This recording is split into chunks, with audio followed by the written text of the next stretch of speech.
Euphorbia ഇതിൻ്റെ വെള്ളയുണ്ട്, ഇതിൻ്റെ red ഉണ്ട്, ഇതിൻ്റെയൊക്കെ പല പല വെറൈറ്റികൾ പലരൊക്കെ വീടിൻ്റെയൊക്കെ മുറ്റത്ത് ഇപ്പോഴും ഇല്ലേ, നിങ്ങൾ കാണുമ്പോൾ ഞെട്ടി കാണുമ്പോൾ വീട്ടിലുള്ളതൊക്കെ ആയിരിക്കും അല്ലേ.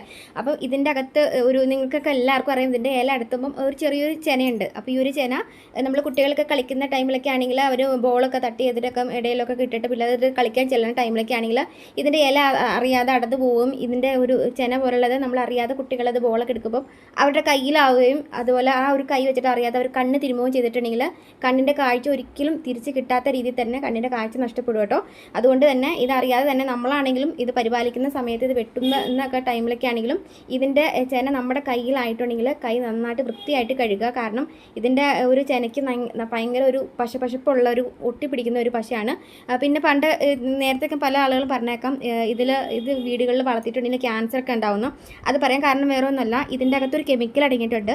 അത് ഫോർബോൾ എസ്റ്ററുകൾ എന്നറിയപ്പെടുന്ന ഒരു കെമിക്കലാണ് ഇതിനകത്ത് അടങ്ങിയിരിക്കുന്നത്. അപ്പം അത് ക്യാൻസറൊക്കെ ഉണ്ടാക്കാൻ സാധ്യത കൂടുതലൊക്കെ ആണെന്നാണ് പലരും പല പഠനത്തിലും അറിഞ്ഞിരിക്കുന്നത് കേട്ടോ. അതുകൊണ്ടാണ് ഇങ്ങനെ ക്യാൻസർ ഉണ്ടാവും എന്നൊക്കെ പല ആളുകളും ഇത് പറയാൻ കാരണം.